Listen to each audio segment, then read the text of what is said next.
300 million years ago, the dying star Murfid had shone down on the spires of an alien civilization. That was until the War of Extermination detailed in the recovered stone inscription. Captain Yushin claimed as such, with a sense of glee poorly transmitted in his dry report. The Earthlings debated whether he was to be trusted, but the Sustainability Initiative reviewed Yushin's work and concluded it was sound. His translation of the lost alien message was about as good as it got, but there was one major contention left unsettled. Which of the two civilizations mentioned had been the aggressor in this terminal conflict? It was an irrelevant debate. What Yushin had found was evidence that someone had been building an empire across the galaxy hundreds of millions of years ago. There was little doubt that the Hyperlane system was their legacy. This memorial to the Murfid Holocaust, another. It was theorized that the barren state of the Murfid system was not just because of a supernova blasting away most of the star, but because the perpetrator race had stripped once living worlds bare. These perpetrators, unnamed in the inscription, were called the Precursors. Their victims were designated the Murfid civilization, awaiting further clues from the system. However, the Precursors had been thorough. There was no trace of their victims. The word of these self-indicting exterminators was all the evidence of this long-lost society available. Yushin's search was not wasted though, for his stumbling through this mystery brought him to another. In early 2204, he reported that the Murfid system was host to a wormhole. This made it the second long-theorized feature of the cosmos found in the system. This wormhole was unstable, making dramatic belches of dust only to draw it back in. Yushin, who already had enough data to keep him writing to the grave, was besieged by wonder and discovery on all fronts. Far away, his data was being processed by the people and peers of Earth. Humanity had an important answer to a long-standing question. There was indeed other intelligent life in the galaxy, and in the prior billions of years of the Milky Way's existence, these civilizations had come and gone. Yes, it was exactly the kind of profound but useless information the people wished the SI would calm down about. Perhaps something more interesting was required. How about an alien civilization that was still around today? It was what the Earthlings had sardonically demanded instead, and a few months later, the SI delivered. 2 hyperlane jumps from Earth in the Kazon system, Shu Sima had found a lush green world. It would be Planet C, but something was wrong. The atmosphere was packed with carbon, the land was streaked with enclosures, and the dark side of the planet was a glittering array of yellow lights. Some Earthlings speculated that at last the secret enclave of a mysterious 20th century dictator had been discovered. But Kazon 2 was no human world. It was, however, a place reminiscent of the 20th century. Shu Suma reported detecting vapor trails in the skies and big smoky cities dotting the land masses. The beings living there were emitting radio signals, and from them Shu Suma picked out the name Evendari as the likely term for their species. This is, of course, simply a rough approximation of the true sound of the word. On Earth, everyone wanted to know what these beings looked like, and an expedition to get some eyes on the ground began to materialize. For some in the SI, this discovery came a little too hot on the heels of the Precursor revelation. The reason Shu Suma had approached Kazon 2 was to assess its resources, but since they were in the hands of another, lesser civilization, what was to be done now? If the SI was to preserve humanity forever, what were they to do with the Evendari? To condemn the Precursors was easy, but was this their decision too with the Murfid civilization? At least they had regretted their actions enough to leave a memorial. The Earthlings might take some convincing to vote for the same. The Precursors were probably around to see animals first walking on land on Earth, but they had stayed their hand then. Was it mercy or disinterest? Or was it the doing of whatever turned the precursors to dust between then and the present? That summer, another point in the timeline emerged. Captain Torres, exploring the hyperlanes beyond Alpha Centauri, found artifacts from a more recent era. Digital devices buried in thick sand were excavated from an unusual geographical depression on the planet Alphard 2. The devices were using binary data, and while most of it was incomplete or indecipherable, a morsel was unpacked. It was an image, a map of the hyperlanes around the Alphard system. Alphard was centered in a quadrant of the galaxy, and various parts were labeled with unknown symbols. A large area was grouped with a shaded background, with variant shades marking smaller areas within it. After a few weeks, the peers released their analysis. The symbols were names, and metadata in the image contained repeated use of a string of binary seen throughout the recovered datasets. It appeared to refer to the number 1, in tandem with an unknown collective noun. Taking it to be the identity of the creators, they were dubbed the First League. They were, it was assumed, a collection of different civilizations, all extant at once. The sediment around the finds was dated at 2 million years old.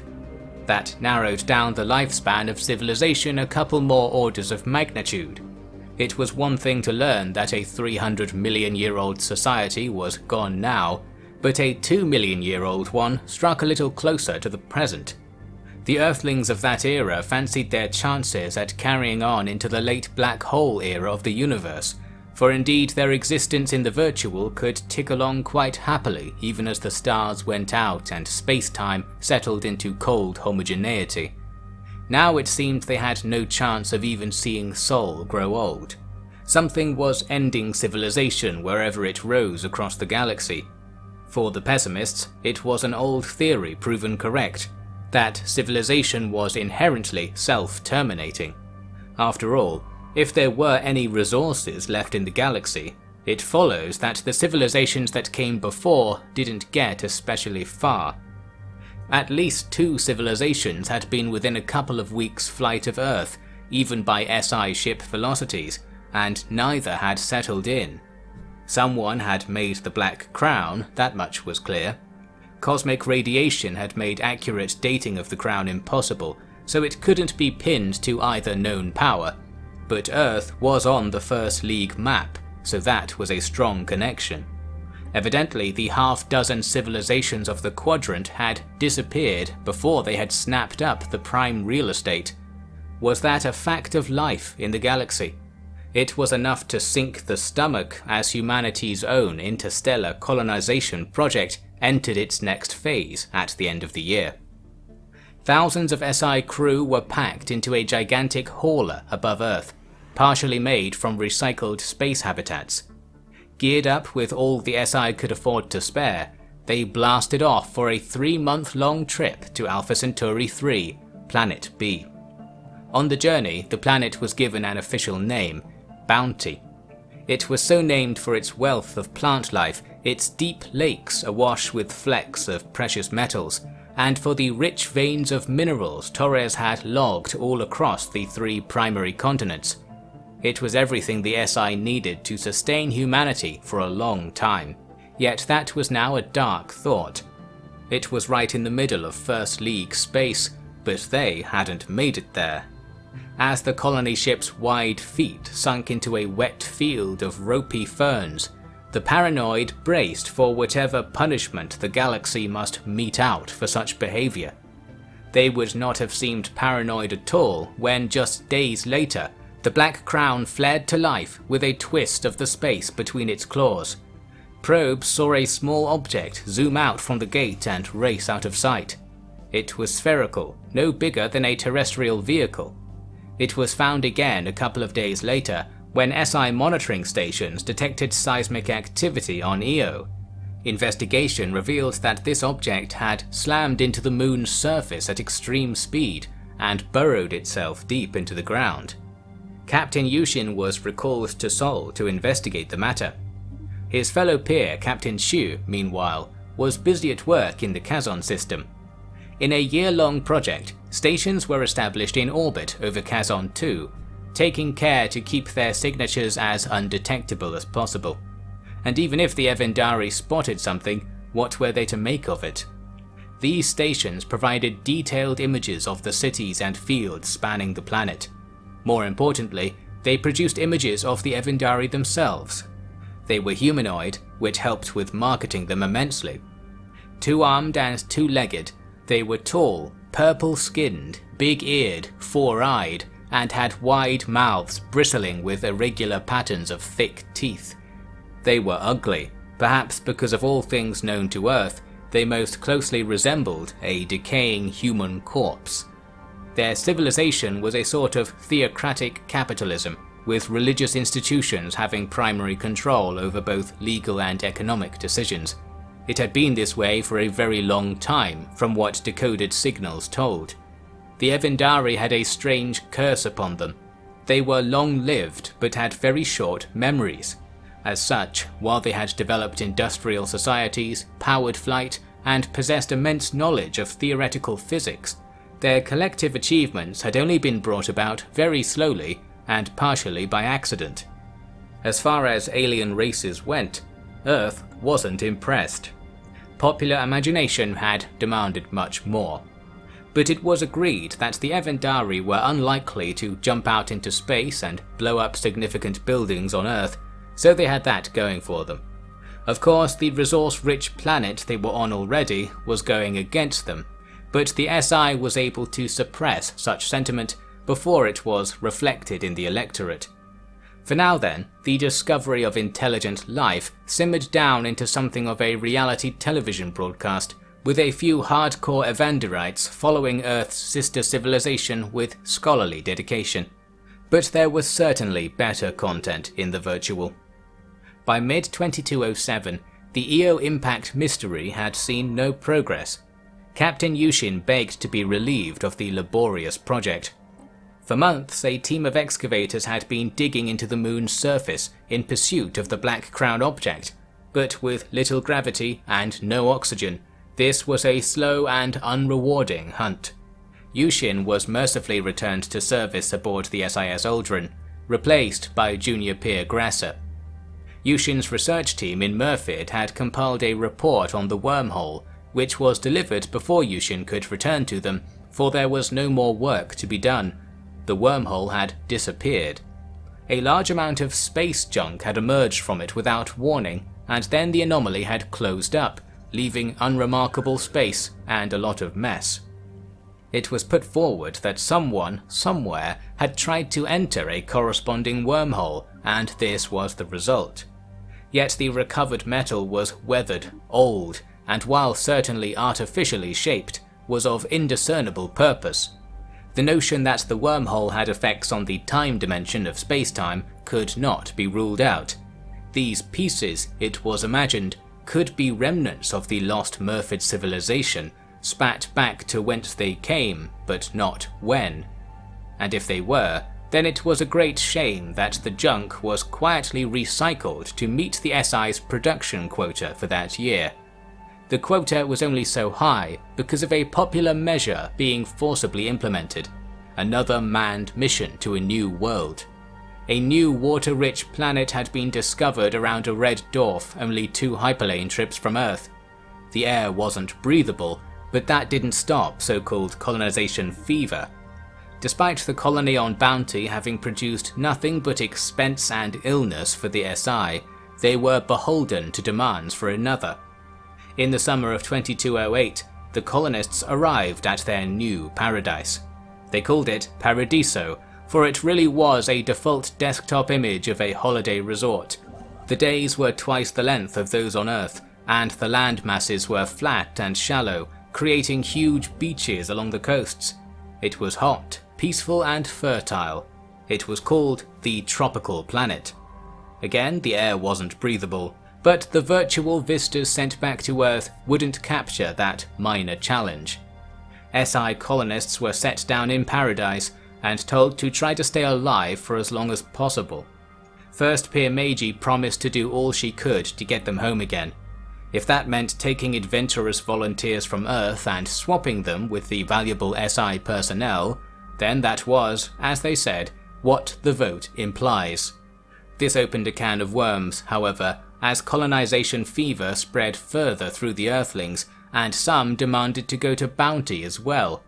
There was a real threat that the controlled colonization experiments would turn into real colonies, and that the SI would be expected to make it work.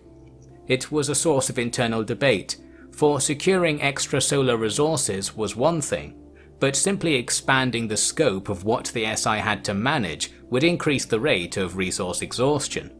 But on the other hand, the SI were keeping humanity alive so that they could fulfill their desires, and their desires tended to include reproducing. Such things had been suppressed by Earth's lack of opportunity, but people were learning that the old excuses no longer applied. The virtual equivalent wasn't cutting it anymore. Thus the SI began walking the path that some still feared would bring about their destruction at unknown hands. The third Black Crown event had, so far, proven to be a false alarm. With the case for some galactic culling mechanism rather unfounded, to plough forwards was the only defensible course. Almost as a footnote in history that year, confirmation of extragalactic life was added to Captain Yushin's list of discoveries. He had recovered a strange piece of debris that had impacted the Aldrin and determined it to be a shaped piece of ammunition. It was dated at over 1 billion years old, and its simulated trajectory had it coming from the Triangulum galaxy. Perhaps they had a problem with space amoebas as well. It was another discovery of immense implication, but almost no content. It did serve, though, to help outline the boundaries of just how much humanity didn't know about the galaxy, which was a step on the path to real understanding. 2209 was a year of documentation and consolidation. Probes and temporary stations were set up in the systems near Earth, that is, near as the hyperlanes would have it. The Evandari histories were translated and studied, and theoretical work on the precursors and First League carried on orbiting the morsels of data that were available. At the end of the year, much fuss was made of the Council of Peer General Elections, in which First Peer Meiji retained her seat on the promise of furthering the floundering colonization projects. The EO-DIG inched towards the buried Black Crown object, with equipment failures and personnel turnover sinking most streaks of progress. Peer Grasser claimed that perception of time was being altered by some property of the impact zone, but no instruments were able to demonstrate this. Such apparently ludicrous claims only lengthened her sentence in that academic dead zone. Meanwhile, Captain Yushin was sent to the Tua system in 2210. It was one jump from Alphard, center of the First League. He hoped to find more clues to remedy the scholarly stalemate on the topic, and he succeeded.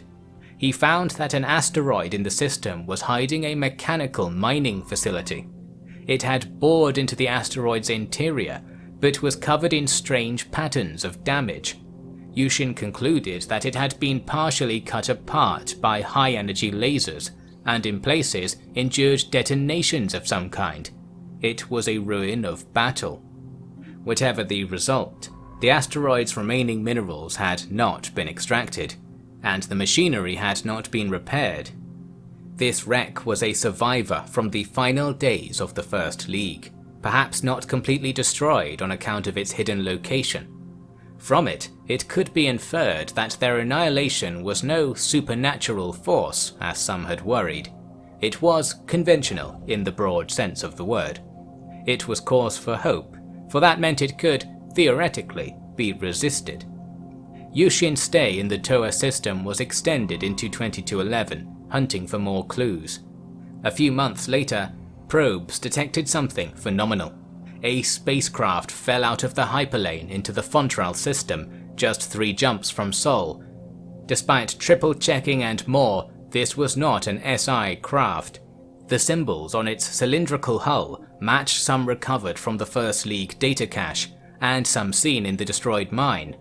Did the First League live on? Not at all. The ship was dead, but travelled the hyperlanes on solar fuel, searching for something unknown. It was, in effect, just a rather intelligent and functional ruin. Its jagged aft suggested that it was a large-scale mining craft, but evidently the major asteroids of the galaxy remained intact after millions of years. It was simply wandering, perhaps searching for some destination long since destroyed. Destroyed by what? That remained the question. Yushin identified more space junk in the tour system with immense age and signs of unintended perforation. The First League, it seemed, had been physically obliterated, piece by piece and with precision. Was it a mistake that buried ruins and automated vessels remained? Or was the objective of the destroyers not to end the First League's matter, but their lives? It seemed removing any clear evidence of their intent was part of their plan. The only lead now was the Black Crown object deep within Io. It would prove a lead like no other.